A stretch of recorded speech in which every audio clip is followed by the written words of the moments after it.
सत साहिब बंदी छोड़ सतगुरु रामपाल जी भगवान की जय हो। परमपिता परमात्मा सारी सृष्टि के रचनहार, कुल मालिक, असंख्य ब्रह्मांडों के स्वामी, तीनों लोकों में प्रवेश करके सबका भरण पोषण करने वाले एकमात्र जगत गुरु संत श्रोमणी सतगुरु रामपाल जी परमेश्वर जी के चरण कमल में आज दिनांक 17 मार्च 2022 किशनगढ़ साध संगति में दूर दराज से आए हुए हम सभी भाई बहनों की तरफ से परमेश्वर जी के चरण कमलों में कोटि कोटि दंडवत प्रणाम। परमपिता परमेश्वर जी के आशीर्वाद से, उनकी सत प्रेरणा से 3 दिवसीय साध संगति का आयोजन राजस्थान के इस अजमेर जिले के किशनगढ़ में रामनेर की ढाणी के पास भगत रामदेव दास फौजी जी के खेत पे रखा जाना था। सारी तैयारियां हो चुकी थी। गुरुदेव के आशीर्वाद से भगत भाई बहनों के लिए नाश्ते की भी तैयारियां की जा चुकी थी। जो भी जरूरत का सामान था परमात्मा ने इकट्ठा अपने बच्चों को निमित्त बना के करवा दिया था। लेकिन पुण्यात्माओं, हम काल के लोक में हैं और इस काल के जाल को, इसकी चाल को इस पूरी पृथ्वी पे 8.5 अरब की जनसंख्या में से यदि कोई समझ सकता है, या यूं कह लीजिए कि परमपिता परमेश्वर जी ने यदि किसी को सद्बुद्धि बख्शी है तो वो केवल चंद सत्सेवक भाई बहन हैं, जो आज अपने परमेश्वर के संकेतों को, उनके इशारों को समझ के काल के जाल को समझते हुए अपनी भक्ति और मर्यादाओं को बचाते हुए आज संघर्षरत हैं। और आज जो स्थिति आप और हमारे सामने है, जिन संघर्षों से वो परमपिता परमेश्वर स्वयं लीलामय तरीके से गुजर रहे हैं और उन्हीं के पद चिन्हों पे चलते हुए आज हम उस संघर्ष से गुजर रहे हैं, ये कोई नई बात नहीं है। हजारों साल पहले वर्तमान समय की भविष्यवाणियां हो चुकी हैं उस परमेश्वर के विषय में और उस परमेश्वर के संपर्क में आने वाले उन हंस आत्माओं के विषय में। वरना हम एक ही गुरु के शिष्य हैं, उन्होंने समान रूप से हमें ज्ञान दिया, फिर भला ये विरोध क्यों, किस बात का विरोध? आज दुनिया में जितने भी संत और पंथ हैं, भले ही अपने किन्हीं भी कारणों के चलते उनमें 2 ग्रुप हैं, 3 ग्रुप हैं, लेकिन भक्ति भाव को लेकर आपस में कोई विरोध नहीं। दुनिया का ये पहला पंथ है यथार्थ 13वां कबीर पंथ, जो कि सन 1994 से परमपिता परमेश्वर सतगुरु रामपाल जी भगवान ने शुरू किया। आज इस पंथ में ऐसा क्यों? ये सारी बातें जब हमारे समझ में आएंगी तो पता चलेगा कि इस पृथ्वी पे उस काल भगवान और उस परमपिता परमात्मा के बीच ये सूक्ष्म युद्ध है। हमारे भाइयों ने हमारे ही उस कार्यक्रम को रोका। हालांकि एक बहुत बड़ी विडंबना है, लेकिन परमेश्वर के ज्ञान आधार से हम इन चीजों को समझ सकते हैं कि ऐसा क्यों हो रहा है। फिर भी बाकी भाई बहनों को विश्वास दिलाने के लिए कि ऐसा क्यों हुआ है और ऐसा क्यों हो रहा है, हम बाइबल की एक भविष्यवाणी को लेकर चलेंगे। क्योंकि हमारे जो ईसाई भाई हैं उनको भी यथार्थ रूप में इस बात का नहीं पता है कि बाइबल की भविष्यवाणियां वर्तमान समय में किसके लिए हैं। वो सोचते हैं कि हमारे जो मसीह हैं, जो आने वाले हैं, जो अभी आए नहीं हैं, ये उनके लिए हैं। लेकिन उन नादानों को नहीं पता है कि वो रियल मसीह, जिसे तुम ईसा मसीह मानते हो और जिसकी उम्मीद में आज तुम रुके हुए हो, वो 8 सितंबर 1951 को गांव धनाना, जिला सोनीपत, हरियाणा में संत रामपाल जी महाराज के रूप में धरती पे प्रकट हो चुका है। और काफी समय से, लगभग 27-28 वर्षों से इस आध्यात्मिक क्षेत्र में अपनी आत्माओं को जगा रहा है। आज आपको बाइबल के एक पास्टर का 8 मिनट का वीडियो है। हालांकि वो ज्यादातर भविष्यवाणियों को लेके ही अपना वीडियो बनाते हैं और बहुत सारे उनके वीडियो इतने सटीक बैठते हैं जो हमें ये विश्वास दिलाएंगे कि आज वर्तमान में सतगुरुदेव जी आप और हमारे को सामने खड़ा करके जो संघर्ष करवा रहे हैं, वो संघर्ष उनके आशीर्वाद बिना संभव नहीं है। ये भविष्यवाणियों के अकॉर्डिंग हो रहा है। आप और हम कोई अपनी मर्जी से नहीं कर रहे ये सब कुछ। ये साध संगति उस परमपिता परमेश्वर के मिशन का एक मुख्य हिस्सा है। ये साध संगतियां 4 युगों में नहीं होती हैं, क्योंकि 4 युगों में परमात्मा ने जीव आत्माओं को इतनी बहुसंख्या में पार नहीं करना होता है। वो मोक्ष का समय नहीं होता है। केवल कलयुग की पिछली पीढ़ी में ही परमात्मा अपने सत्संगों के साथ साथ साध संगतियों की दया बख्शते हैं। गोरखनाथ के समय 650 साल पहले जब परमेश्वर ने ज्ञान गोष्ठी की थी, उस समय परमेश्वर ने अपनी एक वाणी में कहा था कि गुरु का वचन साध की संगत अजर अमर घर पावे, कहे कबीर सुनो रे गोरख हम सबको तत्व लखावे। गुरु का वचन और साध की संगत, गुरु का वचन यानी गुरु का सत्संग, गुरु का उपदेश, गुरु का ज्ञान, और साध की संगत यानी उस गुरु से उपदेश प्राप्त करने के बाद उस गुरु के द्वारा दिए ज्ञान से जो चर्चाएं होंगी, उन चर्चाओं से जो भेद निकल के आएंगे, उस भेद से जब उन जीव आत्माओं के अंदर एक नया विश्वास पैदा होगा, उसको कहते हैं साध संगति। और भी कई जगह परमात्मा ने जिक्र किया हुआ है, साध संगति से भेद जो पाया परमेश्वर रामपाल जी महाराज ने सफल बनाया। साधु संगति पूर्ण पद ज्ञाना, संध्या आरती में भी परमात्मा एक जगह जिक्र करते हैं। एक छोटा सा वीडियो है, बहुत सारे कंसेप्ट आज हमारे वो क्लियर करेगा। आप एक एक पॉइंट को ध्यान से सुनिए।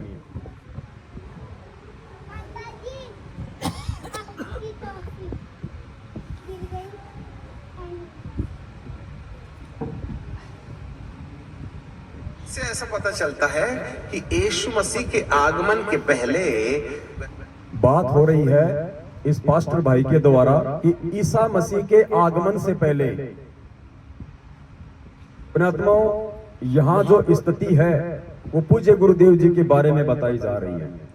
क्योंकि असली मसीह का मतलब होता है मालिक, रब, गॉड, सबका भगवान, उसको कहते हैं मसीह। और ईसा उनका नाम था, लेकिन हकीकत से ये लोग अपरिचित हैं, सृष्टि रचना से ये लोग अपरिचित हैं। इसलिए ये केवल एक तुक्का सा मारते हैं कि हमारे जो ईसा मसीह जी थे वो वापस आने वाले हैं, लेकिन वो तो परमेश्वर ने आज हमें समझा रखा कि कौन वापस आने वाला है।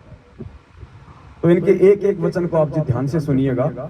ये कह रहे हैं कि ईसा मसीह के आगमन से पहले, आगमन बोले तो सतगुरु रामपाल जी भगवान के इसार जेल से बाहर आने से पहले से ऐसा पता चलता है कि यीशु मसीह के आगमन के पहले वह बहुसंख्यक लोगों को वचन के विरुद्ध और आत्मा के विरुद्ध खड़ा करेगा। कौन खड़ा करेगा? काल भगवान। हिंदी में उसे काल भगवान कहते हैं, निरंजन कहते हैं, और ये जो ईसाई भाई हैं ये उसे कहते हैं एंटी क्राइस्ट। क्राइस्ट का मतलब होता है परमात्मा, और एंटी का मतलब उसके विरुद्ध जो खड़ा होगा, एंटी क्राइस्ट, वो है काल भगवान। तो क्या कह रहा है, ध्यान से सुनिए। से ऐसा पता चलता है कि यीशु मसीह के आगमन के पहले वह बहुसंख्यक लोगों को वचन के विरुद्ध और आत्मा के विरुद्ध खड़ा करेगा। यानी सतगुरु रामपाल जी भगवान के बाहर आने से पहले वो एंटी क्राइस्ट, वो काल भगवान वचन और आत्मा के विरुद्ध लोगों को खड़ा करेगा। वचन यानी पूज्य गुरुदेव जी का ज्ञान, पूज्य गुरुदेव जी के सत्संगों के विरुद्ध लोगों को चलाएगा, गुरु जी के ज्ञान के खिलाफ लोगों को चलाएगा। और आत्मा यानी वो परमात्मा जिन बच्चों को निमित्त बनाएंगे समाज में संदेश देने के लिए साध संगतियों के माध्यम से। तो वो काल भगवान क्या करेगा, एक तो परमात्मा के वचन के विरुद्ध लोगों को खड़ा करेगा, और दूसरा उस परमेश्वर के वचन पे जो सत्सेवक चल रहे होंगे उनको आत्मा कहा है, उन आत्माओं के खिलाफ लोगों को भड़काएंगे, लोगों को खड़ा करेंगे। सतलोक आश्रम मैनेजमेंट हरियाणा वो एंटी क्राइस्ट है, जो आज परमपिता परमेश्वर सतगुरु रामपाल जी भगवान के वचन के खिलाफ सारे कुक्रम भगत समाज से करवा रहा है। और जब हम आत्माएं उनका विरोध करते हैं तो बाकी संगत को वो हमारे विरुद्ध खड़ा करता है।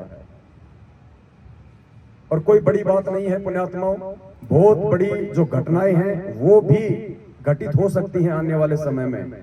आप ये सामान्य प्रक्रिया मान के ना चलें कि हम 20 भगत इकट्ठे हो गए और यहां हम आ लिए, नहीं, ये इस पृथ्वी पे सबसे बड़ा आध्यात्मिक युद्ध चल रहा है जिसकी हम कल्पना भी नहीं कर सकते।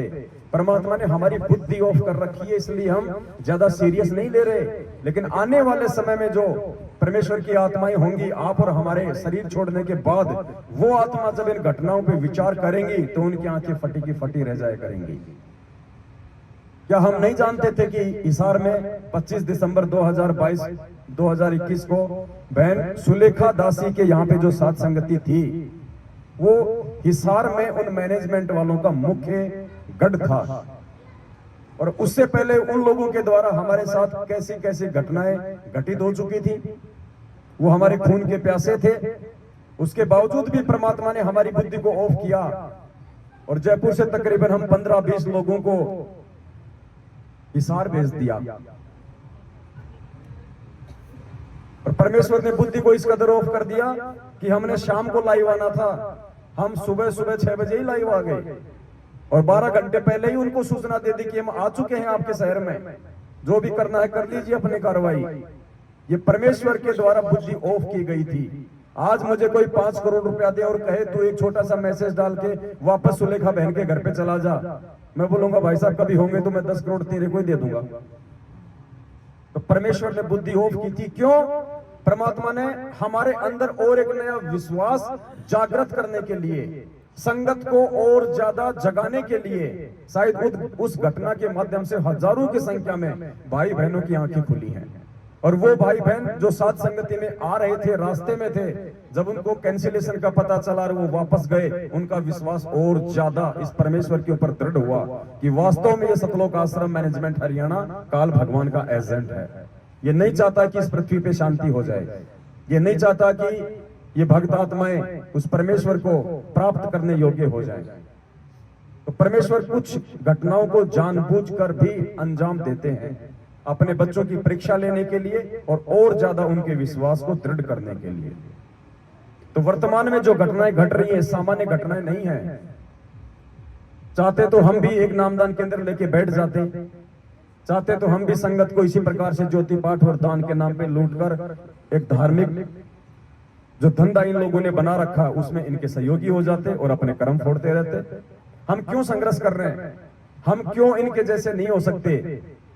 हम क्यों इनके साथ गाली गलौज नहीं करते जैसा ये करते हैं? हम क्यों इनके साथ मारपीट नहीं करते जैसा ये लोग करते हैं? इनके जैसे हमारे आचार विचार और व्यवहार क्यों नहीं है? सतगुरुदेव जी के प्रति हमारी जो सोच है, जो समर्पण है, जो भाव है, वो उनके जैसे क्यों नहीं है? क्योंकि परमेश्वर ने आप और हमारे को चुन लिया है। गोता मारो स्वर्ग में जा बैठो पाताल, गरीब दास ढूंढता फिरूं अपने हीरे मोती लाल। अगर परमेश्वर ने सभी को पार करना होता, सभी के लिए परमात्मा यहाँ आते, तो ये वाणी ना कहते कि मैं खाली हीरे मोती लाल के लिए आता हूँ, कंकड़ पत्थर के लिए परमात्मा नहीं आता। तो परमेश्वर की शरण में आने के बाद भी इन लोगों का आचरण बता रहा है कि ये अभी भी कंकड़ और पत्थर की श्रेणी में है। तो आज ये छोटा सा वीडियो हमें बहुत कुछ समझाएगा। तो इस वीडियो में कहा गया है कि उसके आने से पहले, उस परमेश्वर के, उस मसीह के आगमन से पहले, जेल से बाहर आने से पहले क्या क्या घटनाएं घटित होंगी। आज आपको ये वीडियो ध्यान से सुनने की आवश्यकता है और उतना ही जागरूक भी रहने की। से ऐसा पता चलता है कि यीशु मसीह के आगमन के पहले वह बहुसंख्यक लोगों को वचन के विरुद्ध और आत्मा के विरुद्ध खड़ा करेगा।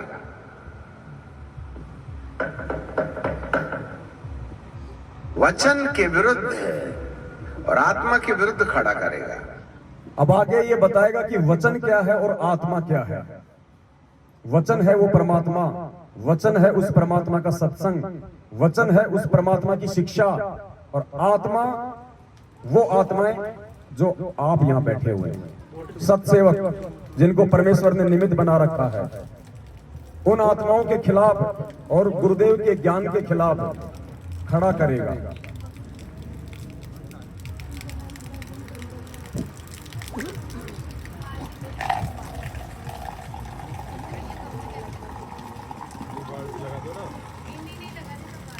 बहुत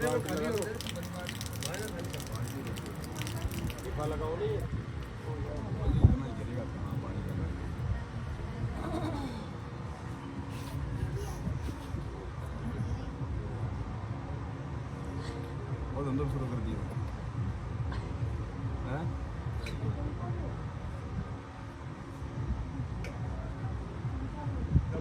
वीडियो ध्यान से सुनना।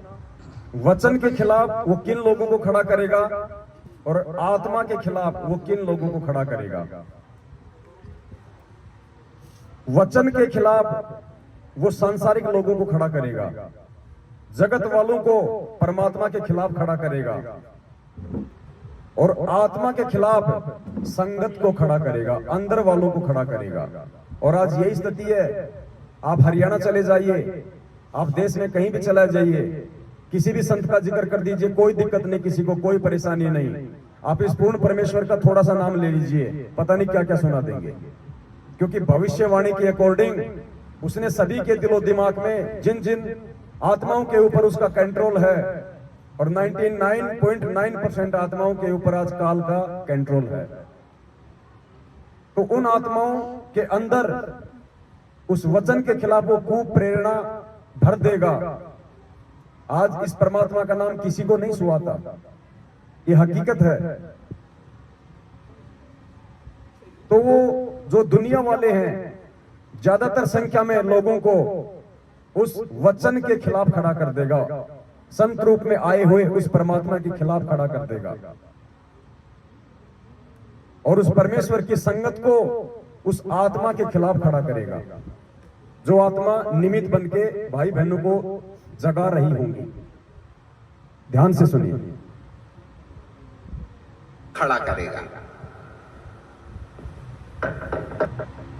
से ऐसा पता चलता है कि यीशु मसीह के आगमन के पहले वह बहुसंख्यक लोगों को वचन के विरुद्ध और आत्मा के विरुद्ध खड़ा करेगा।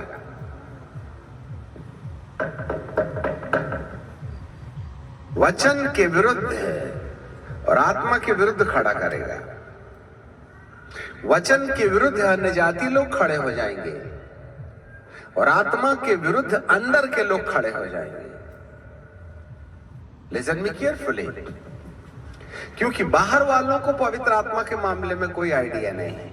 बाहर वालों को पवित्र आत्मा के मामले में कोई आइडिया नहीं, यानी जो जगत वाले हैं उनको सात संगतियों से कोई लेना देना नहीं, उनको सत्सेवकों के विषय में कोई जानकारी, कोई लेना देना नहीं।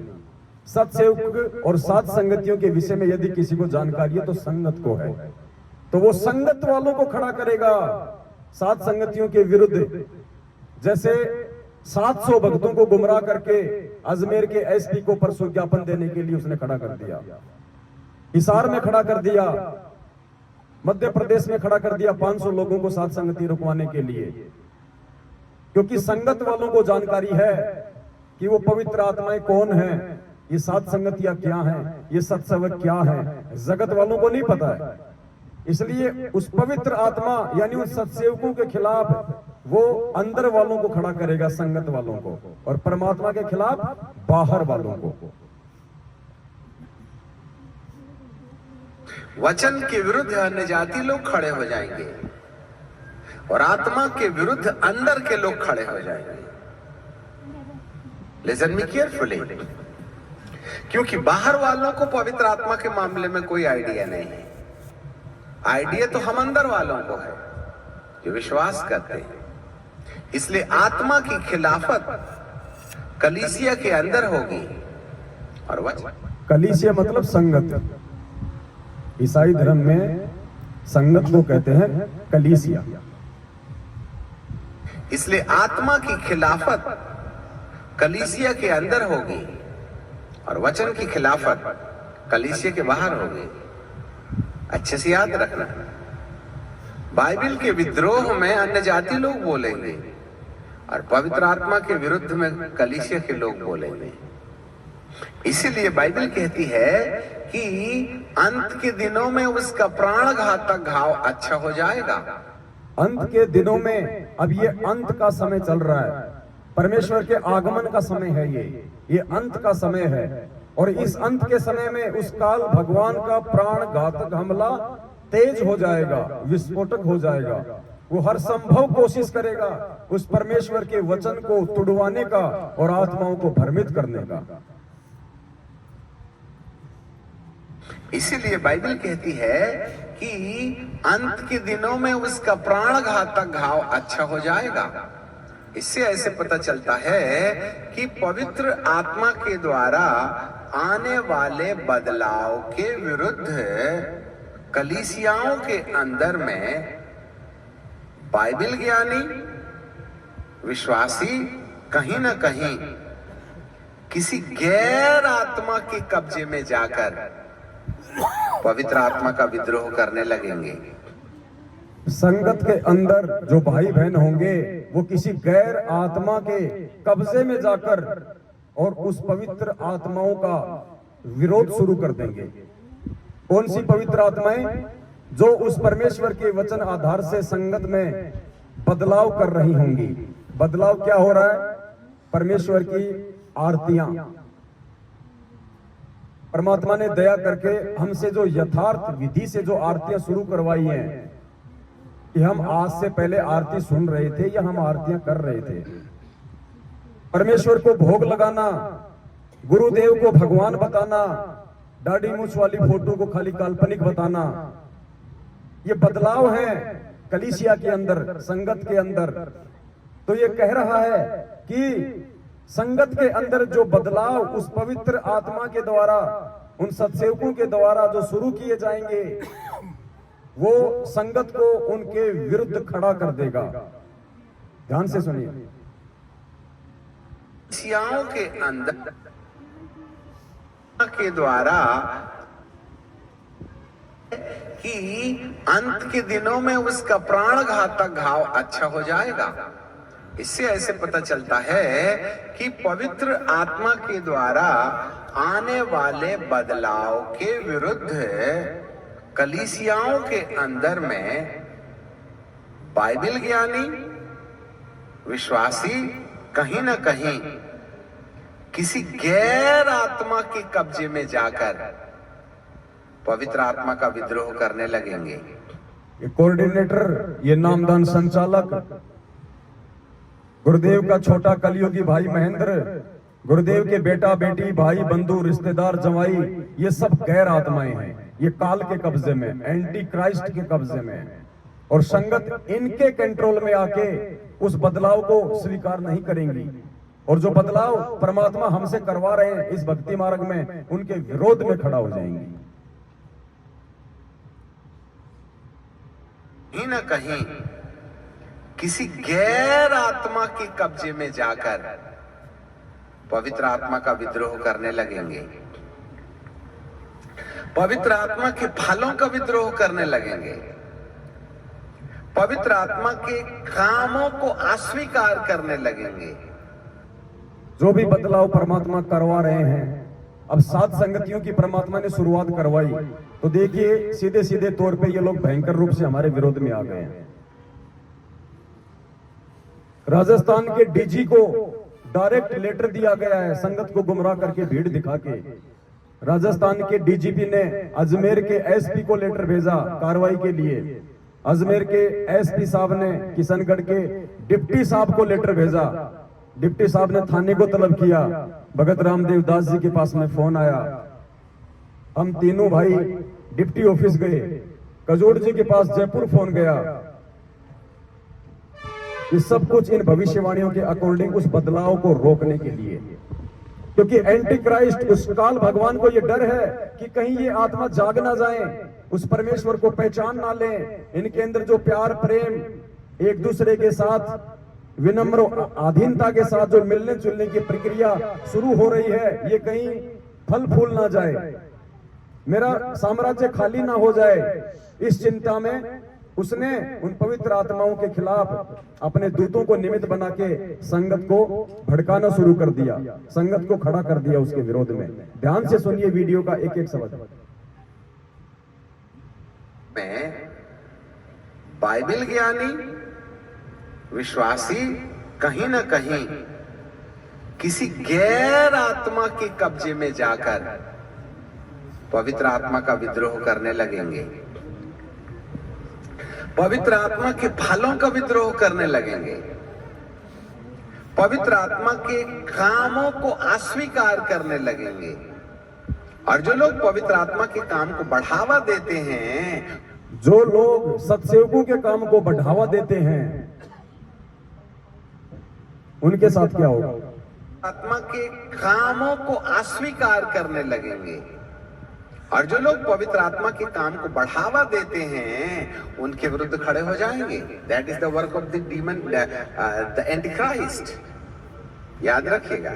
और जिन जिन कलीसियाओं के अंदर में पवित्र आत्मा के काम का विद्रोह किया जाता है, ये विद्रोह मनुष्य के द्वारा नहीं होता।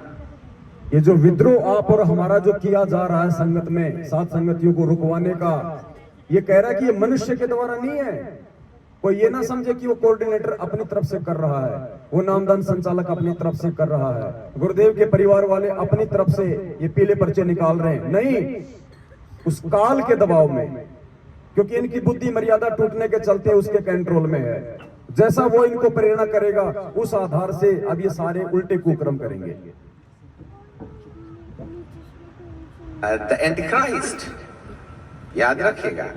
और जिन जिन कलीसियाओं के अंदर में पवित्र आत्मा के काम का विद्रोह किया जाता है, ये विद्रोह मनुष्य के द्वारा नहीं होता और ना ही उनकी सूझबूझ के द्वारा होता है, परंतु कोई गैर आत्मा, जिसको ख्रिस्त विरोधी आत्मा कहते हैं, उनके माथे पर आ बैठती है और वे उस आत्मा के नियंत्रण में जाने के बाद पवित्र आत्मा के काम की खिलाफत करने लगते हैं।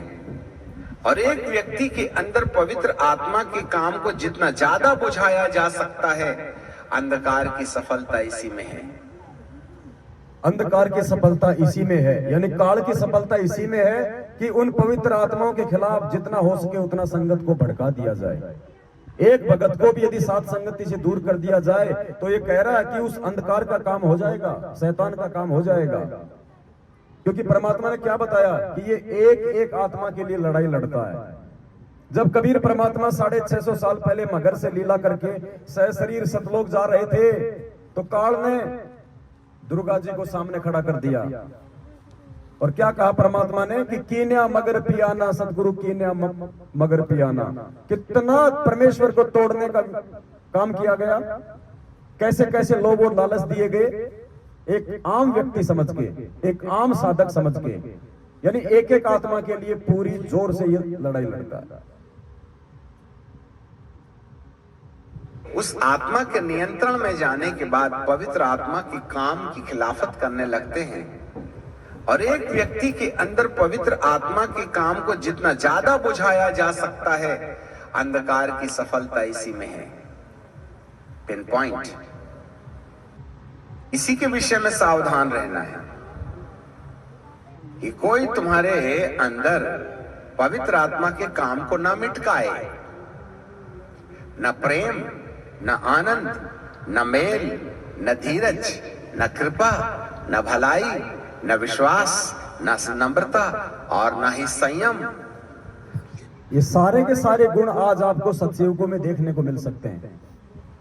हमारे अन्य भगत भाई बहन जो उन दुष्ट आत्माओं के कंट्रोल में हैं, उनमें इनमें से एक भी गुण आपको नहीं मिलेगा। प्रेम, आनंद, मेल। अब आज हम भाई बहन हैं, क्या हमने किसी की जाति पूछी है? क्या हमने कोई किसी को ये कहा कि तुम कहां से आए हो, तुम कौन सी जाति में हो, तुम्हारा क्या गोत्र है, तुम यहां पे कब तक रहोगे? कुछ नहीं पूछते, क्योंकि परमेश्वर ने हमें एक चीज सिखा दी कि जीव हमारी जाति है, मानव धर्म हमारा, हिंदू मुस्लिम सिख ईसाई धर्म नहीं कोई न्यारा। परमेश्वर ने हमारे को प्यार करना सिखाया है, प्रेम करना सिखाया है, एक दूसरे का सहयोग करना सिखाया है।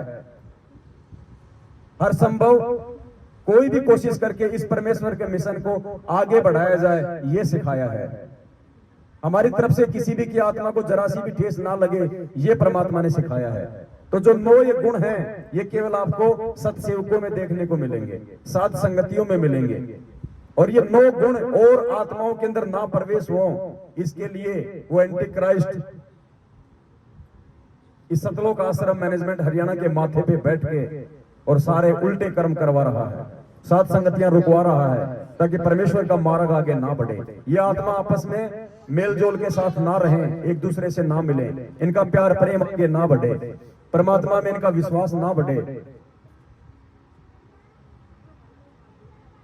हमारे अंदर पवित्र आत्मा के काम को ना मिटकाए, न प्रेम, न आनंद, न मेल, न धीरज, न कृपा, न भलाई, न विश्वास, न नम्रता और न ही संयम। ये जो 9 ईश्वरीय अनुभव हैं, पवित्र आत्मा के प्रकाशन से मनुष्य के जीवन में रोशनी पैदा करते हैं और इसी आधार पर आपके शरीर का मुर्दों में से जी उठना तय किया जाता है। शरीर में से मुर्दों का उठना तय किया जाता है। अंदर से परमेश्वर साध संगतियों से हमारी आत्मा को चार्ज कर रहे हैं, रिचार्ज कर रहे हैं, ताकि हम इस काल लोक की झूठी भावनाओं से हटके अपने परमेश्वर में ध्यान लगाएं, सतलोक में हमारी आसक्ति हो, हमारी रुचि हो, और वो ये नहीं चाहता है। पवित्र आत्मा के प्रकाशन से मनुष्य के जीवन में रोशनी पैदा करते हैं और इसी आधार पर आपके शरीर का मुर्दों में से जी उठना तय किया जाता है। जितने प्रतिशत में ये 9 अनुभव होंगे, आपके मुर्दों में से जी उठने वाले शरीर को उतना ही तेजोमय कपड़ा मिलेगा। तेजोमय कपड़ा, नूरी शरीर, और वो केवल सतलोक में है, क्योंकि बाइबल की भविष्यवाणियां हैं। और हम सबको पता है, ईसा मसीह के सूली पे लटकाए जाने के बाद, क्राइस्ट पे लटकाए जाने के बाद 4 दिन बाद जो जिंदा हुआ था, और 40 दिन तक ईसा मसीह के रूप में जिसने हजारों चमत्कार किए थे, भगत समाज के अंदर एक विश्वास पैदा किया था भक्ति और भगवान के ऊपर, वो ईसा मसीह जी नहीं थे, वो कबीर परमात्मा था। इसलिए बाइबल की भविष्यवाणियां उस परमेश्वर के लिए हैं। और उसी समय परमात्मा ने भविष्यवाणियां की थी कि आगामी समय में मेरा आगमन किस प्रकार से होगा। जितने प्रतिशत में ये 9 अनुभव होंगे, आपके मुर्दों में से जी उठने वाले शरीर को उतना ही तेजोमय कपड़ा मिलेगा और कलीसिया जितनी तेजस्वी होगी, शैतान का उतना ही जरा जोर से ड्रम बजेगा। कलीसिया जितनी तेजी से जागेगी, शैतान का उतना ही ज्यादा ड्रम बजेगा। संगत जितनी तेजी से जागेगी साथ संगतियों से, काल भगवान का उतना ही ड्रम बजेगा। इसलिए ये प्रयास हो रहा है साथ संगतियों को रोकने का। पुण्यात्माओं, आज की रात या जहां जहां भी साथ संगतियां होंगी, परमेश्वर आप और हमें निमित्त बना के, आप यकीन करना, परमेश्वर की विशेष दृष्टि उस जगह पे होगी। खुद परमात्मा की वाणी है कि जहां जन से महिमा सुनो, वहां मैं गवन करंत, और वो तो नगर अमान है जहां मेरे प्यारे संत। उन पवित्र आत्माओं की बदौलत परमात्मा विनाशकारी समय में उस पूरे क्षेत्र की भी रक्षा करता है। और इस पूर्ण परमात्मा की महिमा वर्तमान में पूरी पृथ्वी पर केवल साध संगतियों के माध्यम से ही गाई जा रही है। और जिन भाइयों को नींद आ रही है, वो थोड़ा सा आगे सुन लीजिए, आगे का वीडियो उनके लिए, कि साध संगतियों में आके नींद लेना कितना खतरनाक साबित होगा फिर आगे। तेजोमय कपड़ा मिलेगा और कलीसिया जितनी तेजस्वी होगी, शैतान का उतना ही जरा जोर से ड्रम बजेगा। इसलिए आइए और सतरंजी गरम कीजिए और 10 रुपए डालिए और जाइए और चर्च में बैठ के मच्छर मारते रहिएगा।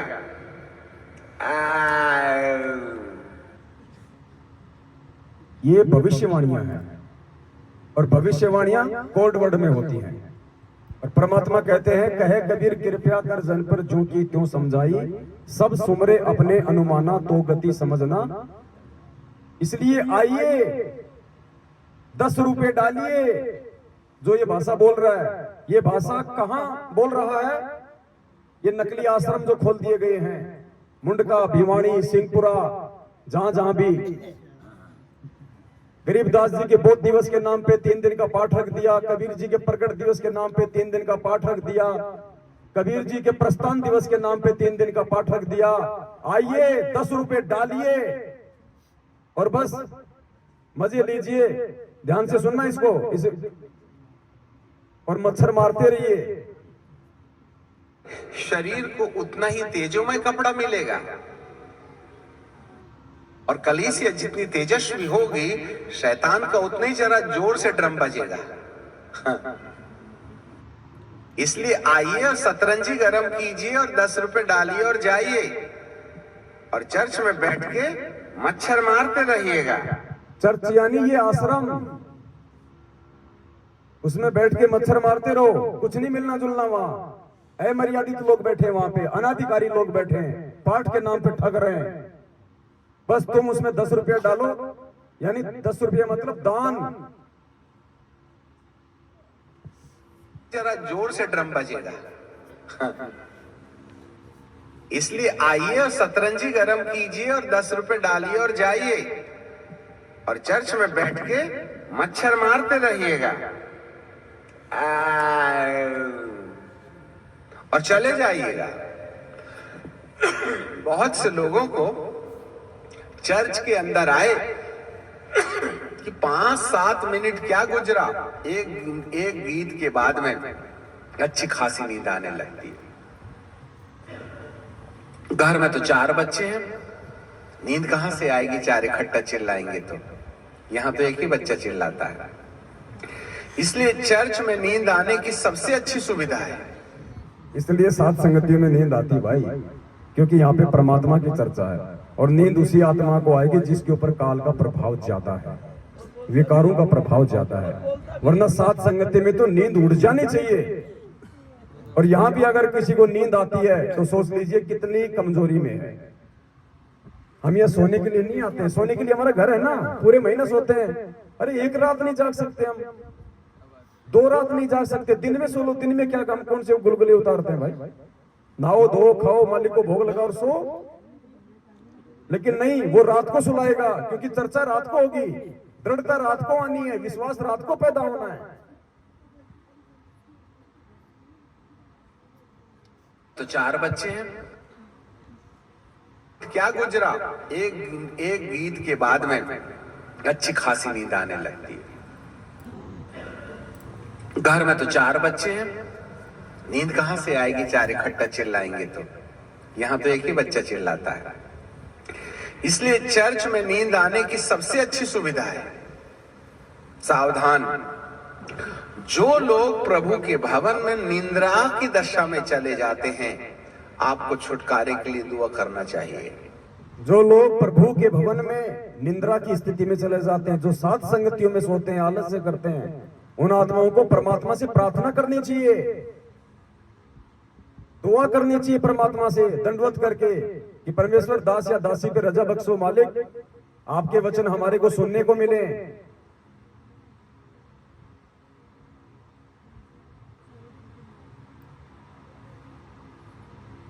चर्च में नींद आने की सबसे अच्छी सुविधा है। सावधान, जो लोग प्रभु के भवन में निंद्रा की दशा में चले जाते हैं, आपको छुटकारे के लिए दुआ करना चाहिए। क्योंकि जरूर कोई ना कोई ऐसी आत्मा है जो आपकी आंखों को डुबडुबा देती है या मच्छर की ओर ध्यान दिला देती है। एंटी क्राइस्ट कोई काला पीला नीला हरा गोली आदमी नहीं है जिस काल एंटी क्राइस्ट कोई काला पीला नीला हरा आदमी नहीं है। और परमात्मा ने क्या कहा? वो वस्तुओं के माध्यम से प्रकट होता है। काल स्वयं प्रकट नहीं होता है, परमात्मा प्रकट होते हैं। काल कभी प्रकट नहीं होता। 2 व्यक्तियों के बीच में पैसों के लेके झगड़ा हो गया, वो पैसे के रूप में प्रकट हो गया। अच्छी खासी मालिक के साथ संगति हो रही थी, ऊपर से पानी का धार कूद पड़ी, वो पानी की धार के रूप में प्रकट हो गया। हमारा ध्यान आकर्षित ना हो पाए शब्दों पे, चर्चा में विघन डालना, वो ऐसी घटनाओं के माध्यम से वो प्रकट होता है। नींद आ जाएगी, वो निद्रा के माध्यम से हो गया प्रकट। इसीलिए गुरु जी क्या कहते हैं, इस तन में मन मूर्ति देखो। संध्या आरती में पढ़ते हो ना, इस तन में मन मूर्त देखो। यानी परमात्मा कहते हैं कि भगत तुझे इस ज्ञान आधार से अपने शरीर में स्वयं उस काल को खोजना पड़ेगा कि तेरी कौन सी वो क्रिया है जिससे कि वो काल अपना दाव खेल रहा है। दो भगत आपस में मिल गए, तीसरे की चर्चा कर रहे हैं, विचार करना चाहिए। वो निंदा के रूप में काल प्रकट हो रहा है, दोनों के कर्म फोड़ रहा है। सत्संग सुनते समय नींद आ रही है, मंत्र करते समय नींद आ रहे हैं, वो काल प्रकट हो रहा है आलस्य के रूप में। इस तन में मन मूर्त देखो, क्योंकि शरीर में है ना काल का वास, परमात्मा का भी इसी में वास है। कौन सा हमारा वो कर्म है जो परमेश्वर कर रहा है, कौन से कुकर्म की प्रेरणा काल कर रहा है, तो ये हमने स्वयं जांचना पड़ेगा। इतना आगे हमने ज्ञान को आधार बना के बढ़ना पड़ेगा, अवलोकन करना पड़ेगा, हमने ऑब्जर्वेशन करना पड़ेगा ज्ञान आधार से।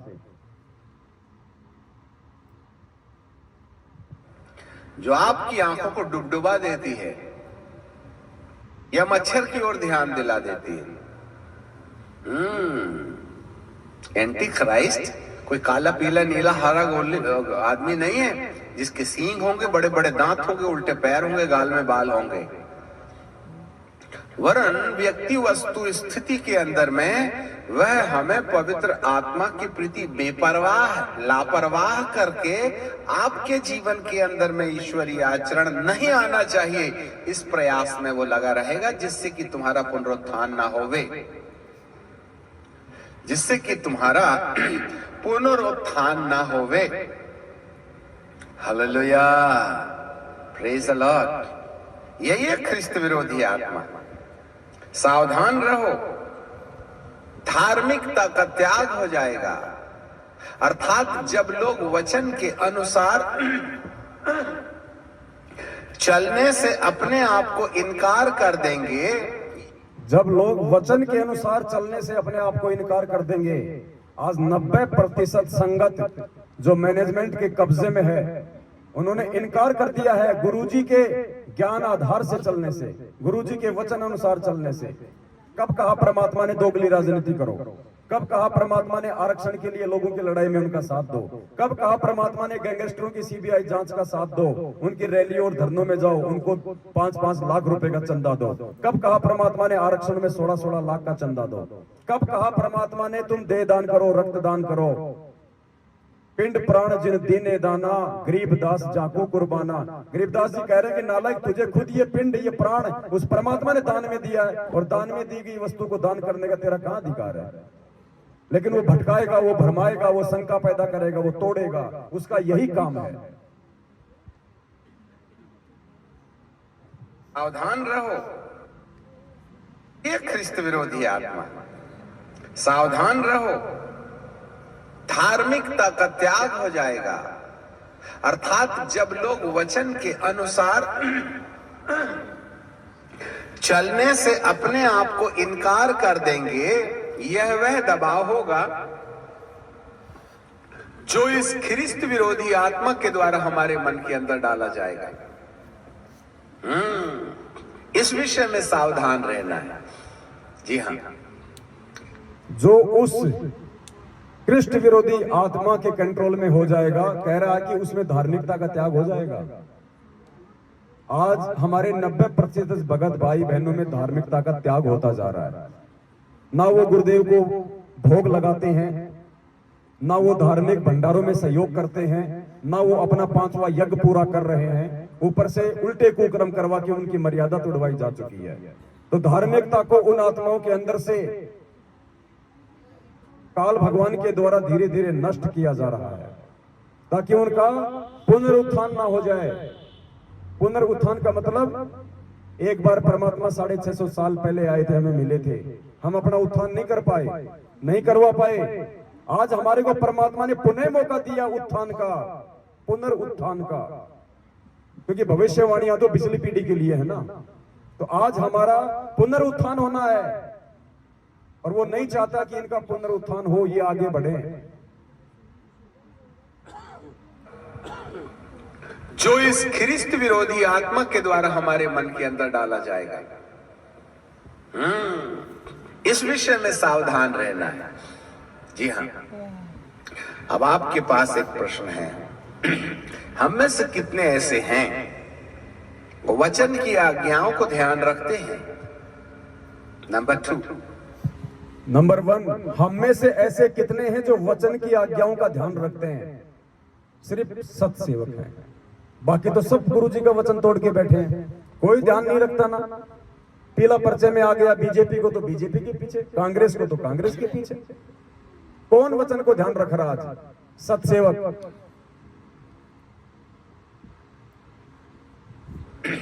हम में से कितने ऐसे हैं वो वचन की आज्ञाओं को ध्यान रखते हैं? नंबर 2, पवित्र आत्मा के संपर्क में बने रहते हैं। नंबर 2, पवित्र आत्मा के संपर्क में बने रहते हैं, यानी सत्सेवकों के संपर्क में बने रहते हैं। यानी ऐसे कितने हैं जो साथ संगतियों से जुड़े हैं? नंबर 2, पवित्र आत्मा के संपर्क में बने रहते हैं। नंबर 3, पवित्र आत्मा को वचन के अनुसार हमारा जीवन बदलने की अनुमति देते हैं। पवित्र आत्मा को वचन के अनुसार हमारा जीवन बदलने की अनुमति देते हैं, यानी वो सत्सेवक जो परमेश्वर के वचन आधार से आत्मिक उत्थान की जानकारी संगत को दे रहे हैं, यथार्थ भक्ति विधि की, धार्मिक यज्ञ की, भंडारों की, उसके अनुसार कितनी आत्माएं हैं जो उनका सहयोग करती हैं, जैसा वो कहते हैं ज्ञान आधार से वैसा उनको फॉलो करती हैं। संपर्क में बने रहते हैं। नंबर 3, पवित्र आत्मा को वचन के अनुसार हमारा जीवन बदलने की अनुमति देते हैं। ये सावधान लोग हैं, ना रे बाबा ना, मैं अपने होठों को बुराई करने से जो अपने भले दिन देखना चाहता है, जो अपने अच्छे दिन देखना चाहता है, वह अपनी जीभ को बुराई से रोक रखे। जो अपने अच्छे दिन चाहता है, जो अपने भले दिन चाहता है, वो अपनी जीभ को बुराई करने से रोके। गुजरात की सात संगति में 5 घंटे पूरी रात परमात्मा ने निंदा और चुगली के ऊपर ही वीडियो बनवाया था, अपनी जीभ को कंट्रोल करने के लिए। क्योंकि अब हमारी स्थिति तीसरे लेवल पे है। प्रथम लेवल हमारा था बरवाला कांड, 3 साल हम उसमें लगे। उसके बाद का समय था गुरु को परमात्मा साबित करना, गुरु गोविंद के बीच के भेद को मिटाना। वो मिट गया, समझने वाले समझ गए। और अब आत्मिक उत्थान की ओर 1 महीने पहले से परमात्मा दास को निमित्त बना के संदेश दिलवा रहे हैं। जयपुर में जब दास ने वीडियो बनाया था अजोड़ भगत जी के वहां घर पे, जब वहां पे मधु बहन भी आई हुई थी, तो क्या संदेशा दिलाया था कि पुण्य आत्माओं, अब हमने ये 2022 शुरू हो चुकी है, अपने आत्मिक उत्थान की ओर आगे बढ़ना है। ये वही समय है भविष्यवाणियों का। भले दिन देखना, ये सावधान लोग हैं, ना रे बाबा ना, मैं अपने होठों को बुराई करने से जो अपने भले दिन देखना चाहता है, जो अपने अच्छे दिन देखना चाहता है, वह अपनी जीभ को बुराई से रोक रखे। इसका मतलब है बुराई करने वाला अपने पैर में कुल्हाड़ा मारता है और खुद ही ऑटो रिक्शा में हॉस्पिटल जाता है। रामचंद्र जी भी उसी परमात्मा का बच्चा, लेकिन देख लो कहां पहुंच गया, सात संगतियों से दूर हट के। ये सर्वविदित है, वापस आने की स्थिति में नहीं है। ये भविष्यवाणियां हैं, ये कोई बच्चों ने नहीं लिखी हैं, ये परमात्मा ने लिखवाई है। और आगे चल के ऐसी आत्माएं हजारों वर्ष जब ये भक्ति चलेगी तो ये एग्जाम्पल के रूप में रहेंगी। साधु सज्जन सोना टूट जुड़े सो बार, दुर्जन कुंभ कुम्हार के एक धक्के दरार। गुरुद्रोही की उपाधि, गुरुद्रोही का उदाहरण संजय दिल्ली वाला ले बैठा, राग द्वेष और ईर्ष्या का उदाहरण रामचंद्र ले बैठा, षड्यंत्रकारी और धोखेबाजी का उदाहरण सतलोक आश्रम मैनेजमेंट हरियाणा ले बैठा।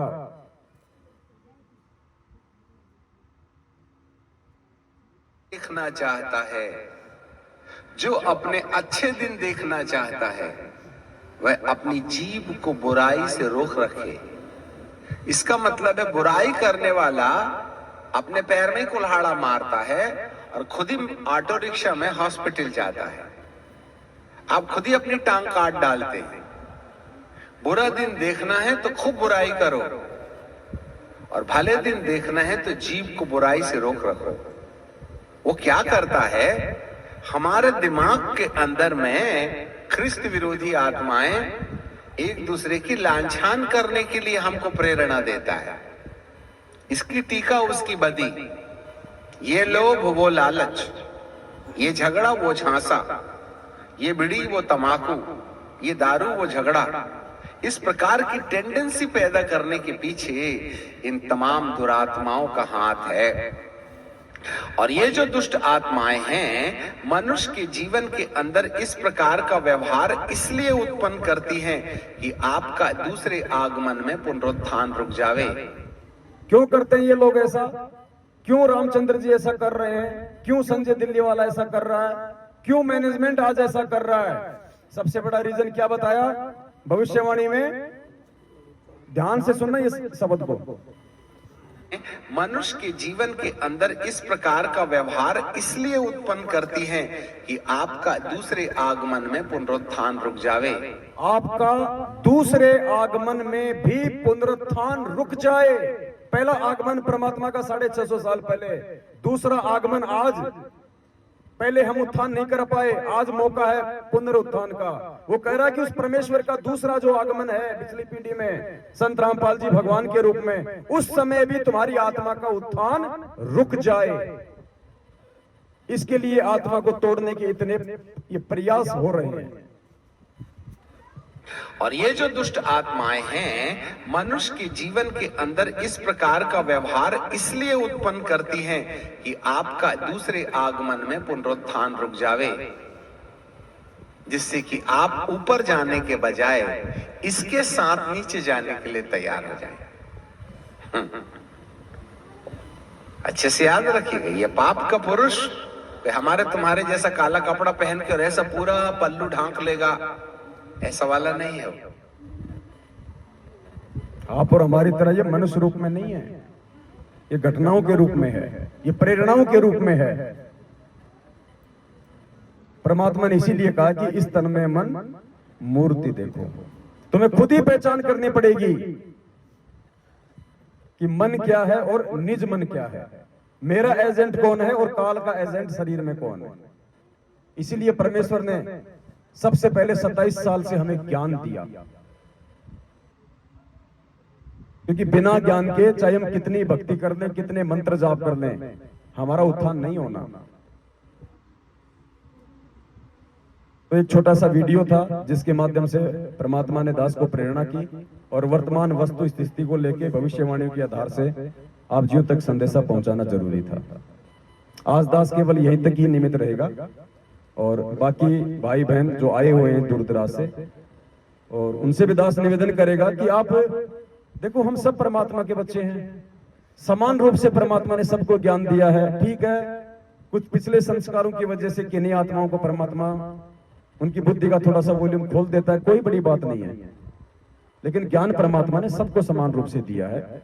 हम सबको बोलना भी आना चाहिए, हम सबको आपस में खुल के बातें करना भी आना चाहिए। हम अपने बाप के विषय में बात करने से समझाएं, शर्माएंगे, घबराएंगे, क्या होगा?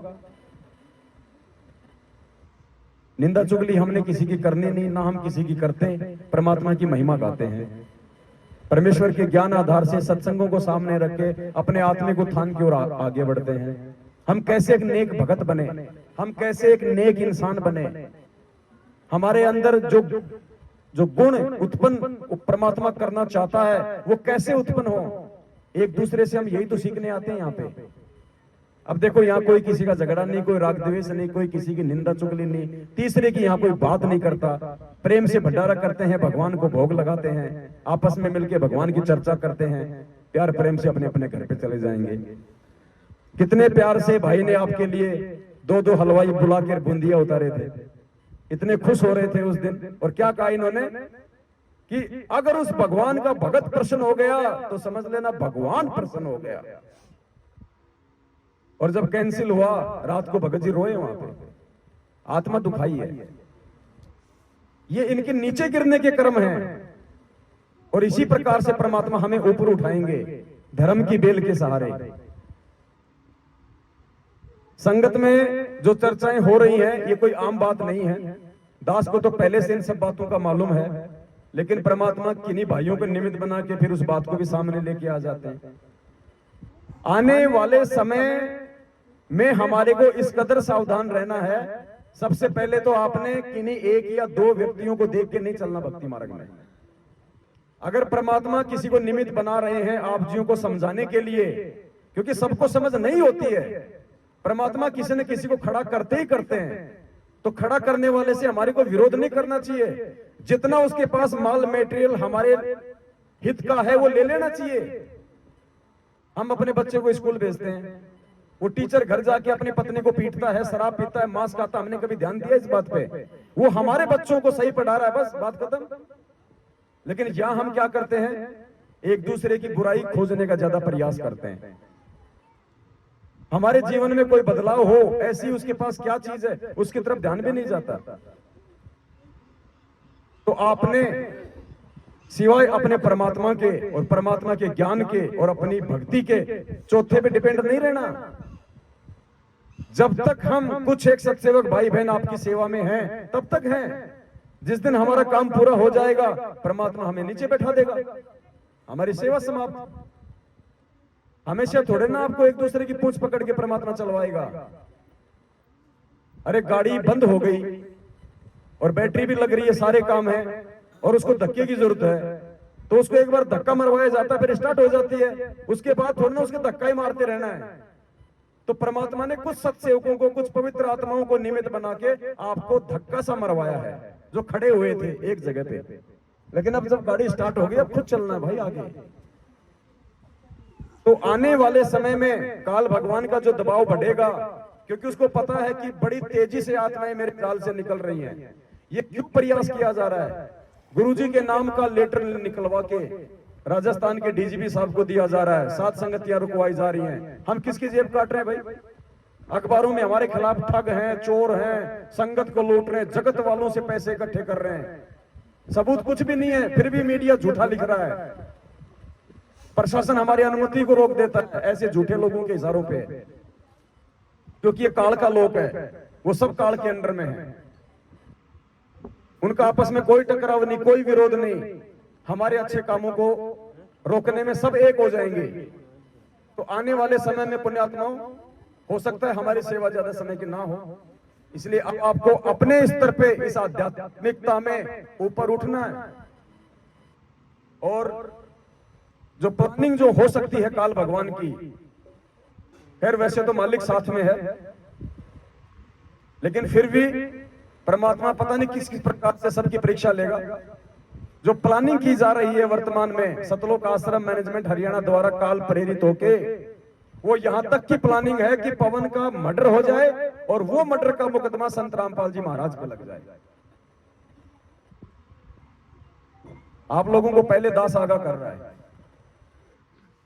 अगर इतना भी हो जाए, मैं ये नहीं कहता कि ऐसा हो जाएगा, लेकिन आप लोगों के लिए है। अगर ऐसा भी हो जाए तो आपने किसी के ऊपर आश्रित होकर नहीं चलना है कि बस वो चला गया तो अब हमारा सब कुछ चला गया, अब हमें कौन बताएगा, क्या समझाएगा, अब हम कैसे साथ संगति करेंगे, अब क्या होगा। यानी कुछ आत्माओं के साथ इस कदर भी घटनाओं को अंजाम दिया जा सकता है आने वाले समय में। वैसे तो सिर पे साई सत्य है, तो को क्या भय रे। हाथी पे बैठने के बाद परमात्मा कहते हैं कुत्ते तो 1000 भोंको चाहे लेकिन बिगाड़ कुछ नहीं पाएंगे। लेकिन हमारी परीक्षा है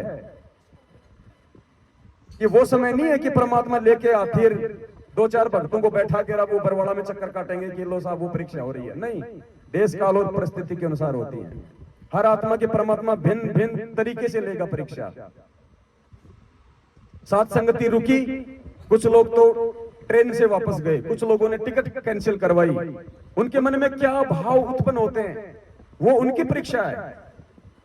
रामदेव दास जी, इनके पिछले जन्म के कुछ ऐसे संस्कार हैं अच्छे जो आज ये पारिवारिक रूप से भी संपन्न है, आर्थिक रूप से भी संपन्न है, सामाजिक रूप से भी प्रतिष्ठित है, और ऐसे व्यक्ति जो कि धर्म के काम को आगे बढ़ा रहा है और उसके खिलाफ उसी के क्षेत्र में अखबारों में उल्टी सीधी ठग, चोर लुटेरे के नाम से न्यूज निकल जाए, तो ये इनकी परीक्षा है कि इनको लोक लाज कहां तक सताएगी। ये क्या सोचते हैं कि भाई बंधु भी, क्योंकि सब हमारे विरोध में है ये ज्ञान लेने के बाद, और न्यूज तो आएगी तो छानी रहती नहीं, बुराई तो सबसे ज्यादा और सबसे पहले फैलती है। रिश्तेदारों के पास जाएगी, वो चार को बताएंगे, अरे देखो रे वो महात्मा बन रहा था, देखो क्या काम कर रहा है। तो इनके अंदर क्या भाव प्रकट होते हैं, ये इनकी परीक्षा है। हर आत्मा की परीक्षा है, परमात्मा अलग अलग तरीके से लेता है, और जब तक परमात्मा सारे हमारे विकार समाप्त नहीं कर देगा, हम भगत की श्रेणी में नहीं है।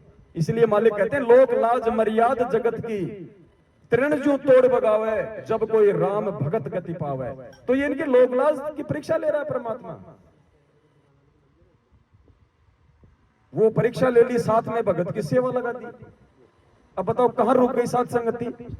ये तो 12 तारीख से चल रही है और 30 तारीख तक चलेगी, कहां रुक गई साथ संगति बताइए। खाली जगह तो चेंज हुई है। तो परमात्मा हमारे साथ में भाई, ये हमारे को विश्वास हो जाना चाहिए, और इससे बढ़ के विश्वास ये हो जाना चाहिए कि धरती पे खुद परमात्मा प्रकट है। वैसे तो कल पूरी रात साथ संगति चली थी, परमात्मा के आशीर्वाद से कुछ बातों का खुलासा हो गया था, फिर भी कुछ नए भाई बहन हैं, थोड़ा सा क्योंकि वीडियो अभी हमने डाले नहीं है, कुछ पाबंदियां हैं, इसकी वजह से साथ संगति समाप्ति के बाद ये सारे वीडियो डाले जाएंगे। तो भाई धरती पे परमात्मा प्रकट है।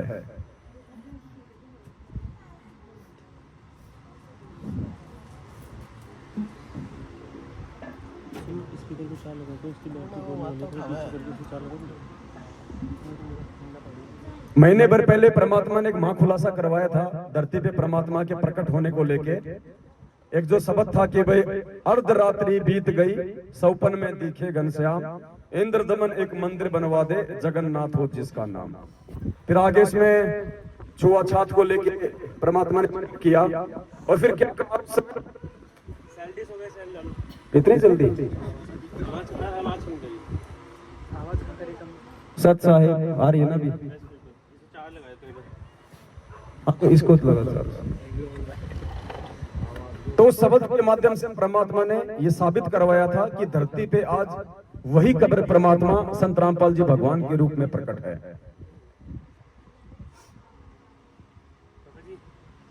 वॉल्यूम ऊपर से कम होती है, नीचे से क्यों करने का काम, क्यों करने का,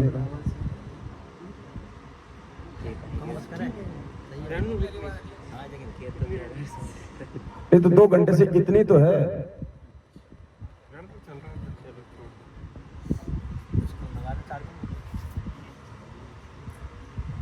तो उस शब्द के माध्यम से परमात्मा ने यही तो विश्वास दिलाया था कि मैं कोई और नहीं हूं भाई। अब उस समय परमात्मा ने वहां पे छुआछात को समाप्त करवाया था, और उस मंदिर में छुआछात को समाप्त करके परमात्मा ने जगन्नाथ के मंदिर के पांडे के साथ, जो कि ब्राह्मण था जाति से, और परमात्मा उस समय धानक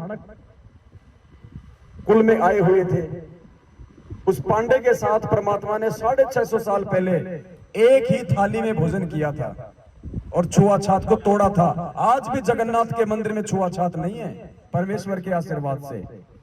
तो उस समय पांडे के साथ में एक ही पत्तल में किसने भोजन किया था? कबीर जी ने। और फिर क्या कहा उस शब्द में परमात्मा ने कि एक पत्तल में दोनों जी में, पांडा गुलाम रामपाल। स्पष्ट किया परमात्मा ने कि भाई वो मैं जिम रहा था उसके साथ। अपनी निद्रा तोड़ दो।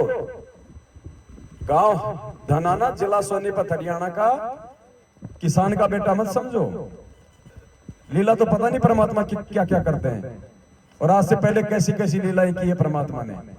गुरुदेव ने बताया कि द्रौपदी को आगामी संकट से बचाने के लिए, उससे दान लेने के लिए भगवान ने अंधे की लीला की, कोई पहचान नहीं सका उसको।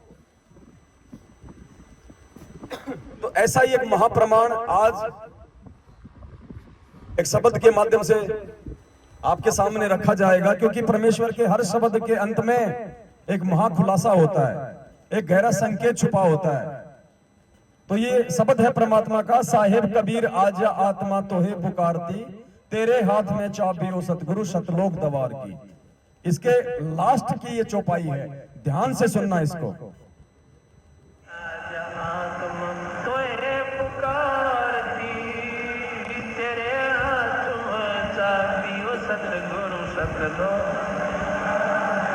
गोरखनाथ रिद्धि सिद्धि में भूला नहीं समाव, मुर्दे तक को जीवित करते काल भक्ति दरड़ा। 650 साल पहले कबीर परमेश्वर जी के साथ में गोरखनाथ जी की ज्ञान गोष्ठी हुई थी। सुना ना आप लोगों ने गुरुदेव जी के सत्संग में? सुना है ना? दोनों की ज्ञान गोष्ठी हुई और परमेश्वर ने उनको ज्ञान में भी हराया और उनको सिद्धि में भी हराया। उसके बाद में क्या किया गोरखनाथ जी ने? दीक्षा ली थी कबीर परमात्मा से, कबीर जी उनके सतगुरु बने। अब वो कबीर जी कौन थे उस समय? गोरखनाथ को किसने दीक्षा दी थी उस समय? अभी शब्द में ध्यान से सुनना। फिर गोरखनाथ रिद्धि सिद्धि में फूल्या नहीं समावे, मुर्दे तक को जिंदा करके यो काल भक्ति तरड़ावे। उसके बाद सुनना फिर गोरखनाथ ने किससे दीक्षा ली थी, किसको अपना गुरु बनाया था। गोरखनाथ रिद्धि सिद्धि में फूल्या नहीं समावे, मुर्दे तक को जिंदा कर दे काल भक्ति दरड़ावे। रामपाल सतगुरु की शरणा पावे, डोरी मकर तार की। किसकी शरणा पाई थी? रामपाल सतगुरु की शरणा पावे, डोरी मकर तार की। उनको सतनाम तक दिया था परमात्मा ने। तो ये हर शब्द के अंत में एक आपको रहस्य मिलेगा। आज से पहले हमारे में से किसी के भी समझ में नहीं आ रही थी ये बातें। हम हजारों बार इन शब्दों को सुन चुके थे, आज भी सुन रहे थे, लेकिन ना मेरे समझ में आ रही थी ना आपकी समझ में आ रही थी, क्योंकि परमात्मा ने हम सबकी बुद्धि ऑफ कर रखी थी। जब वो तक वो ठीक का समय नहीं आता, परमात्मा बुद्धि ओपन नहीं करता। आज जितने भी आध्यात्मिक रहस्य परमात्मा ने पिछले समय से प्रकट करवाए हैं, ये आज ही क्यों करवाए सारे? क्योंकि वो समय आ गया कि हम इस परमात्मा की पहचान कर लें। अंत निकट है, फिर समय नहीं रहेगा, और इसकी पहचान हुए बिना इसके ऊपर विश्वास नहीं हो पाएगा, और विश्वास के बिना भक्ति नहीं चलेगी, और भक्ति नहीं होगी तो विनाशकारी समय में वो है हमारा बचाव कहां से होगा? कहे कबीर सुनो भाई साधो मैं तो हूं विश्वास में। ये नहीं कहा परमात्मा ने कि कहे कबीर सुनो भाई साधो मैं तो हूं सतनाम में, मैं तो हूं प्रथम नाम में, मैं तो हूं सार नाम में। परमात्मा कहते हैं ये मेरे नाम उसी समय काम करेंगे जब तू मेरे ऊपर विश्वास करेगा कि ये भगवान है। और गोरखनाथ ने इतना सब कुछ देखने के बाद भी धोखा खा लिया। गुरुदेव ने कहा कि उसको विश्वास तो हो गया, लेकिन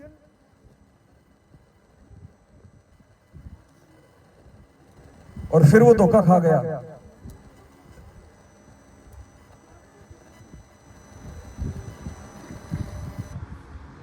बोलो सतगुरुदेव की जय हो।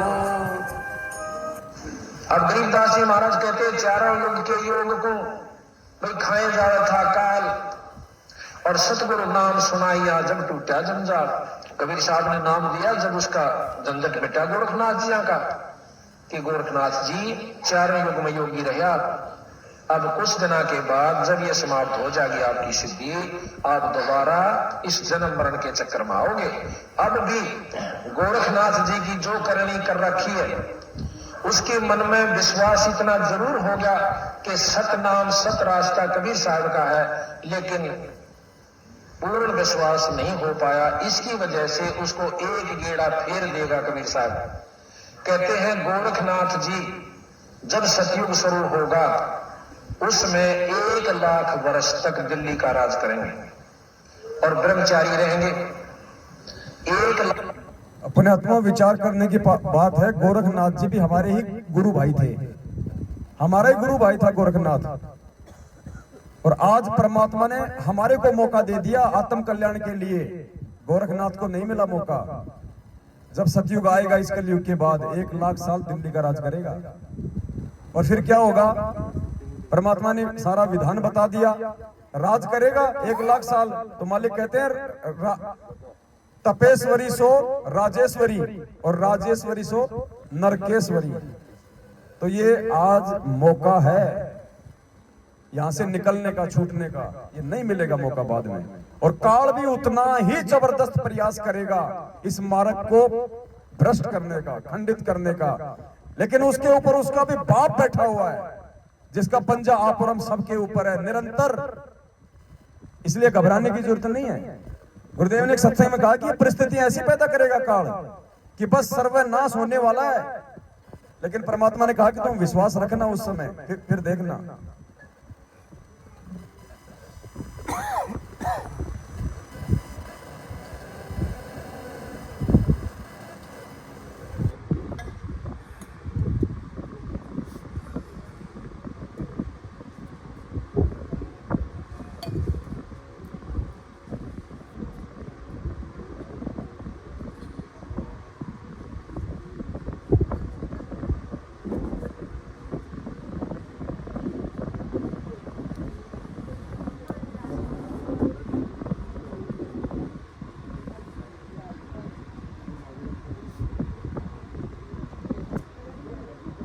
देखो क्या कह रहे हैं परमात्मा, इतना विश्वास करना पड़ेगा गुरुदेव पे।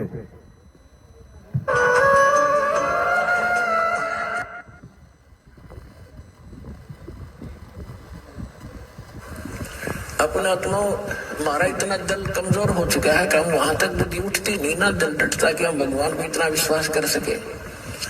जैसे कहते हैं कि तुलसी बिरुआ बाग में शीतत भी मुरझावे, राम भरोसे जो रहे वो पर्वत पर लहरावे। तुलसी बिरवा बाग में सींचत भी मुरझावे, राम भरोसे जो चले वो पर्वत पे। आज ये बिरवा कौन है जो सोचता है कि मेरी हर प्रकार से सिंचाई हो रही है? मैं तो मुंडका भी जाता हूं, मैं तो सिंहपुरा भी जाता हूं, मैं तो रोहतक भी जाता हूं, मैं तो नामदान केंद्र पे भी जाता हूं, मैं तो तारीख पे भी चक्कर काटता हूं, मैं तो ज्योति पाठ का पैसा भी करता हूं, मैं तो जैसा ये लोग कहते हैं वो आदेश मानता हूं, पीला पर्चा भी मानता हूं।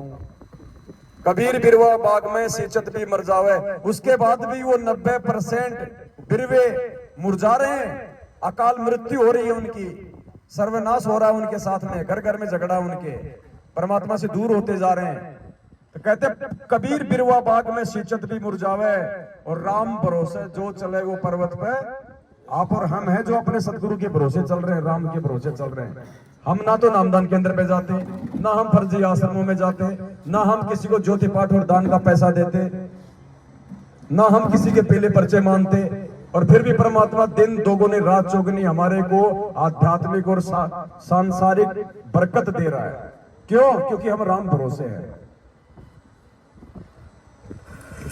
अपना तो हमारा इतना दिल कमजोर हो चुका है कि हम वहां तक बुद्धि उठती नहीं ना, दिल डटता कि हम भगवान को इतना विश्वास कर सके। जैसे कहते हैं कि तुलसी बिरुआ बाग में शीतत भी मुरझावे, राम भरोसे जो रहे वो पर्वत पर लहरावे। बगीचे के अंदर बूटा लगा दिया, पौधा लगा दिया, सिंचाई करते करते खत्म हो जाता है, मुरझा जाता है। राम भरोसे पर्वत के ऊपर कोई संभालने वाला नहीं, कोई सिंचाई करनिया नहीं, कहते राम भरोसे जो रहे पर्वत पर लहरावे। तो हमारा इतनी बुद्धि उठती नहीं, लेकिन इसको उठाने का ये प्रोसीजर है। एक दिन ऐसी दृढ़ता होगी आपके अंदर कि सर्वनाश होता दिखा आपने, आप दृढ़ रहना भगवान के ऊपर, फिर देखना ऐसा बादल टल जाएगा दुख का तो सोच भी नहीं सकते आप।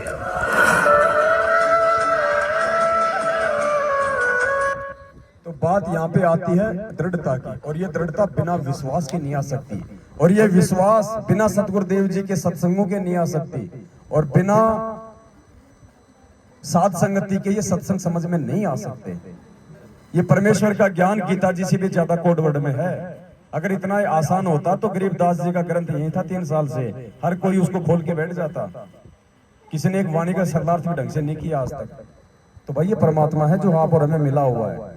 अब इतना ज्ञान देने के बाद, शिक्षित करने के बाद, पिछली पीढ़ी में जन्म देने के बाद, अब ये खुल के छाती फाड़ के नहीं दिखाएगा हनुमान की तरह कि मैं ही हूं। इतनी बुद्धि विवेक हमारे अंदर भी होनी चाहिए। अब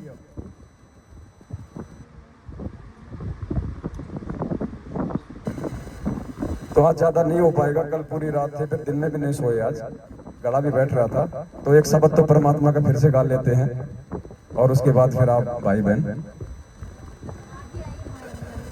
हाँ, सत साहिब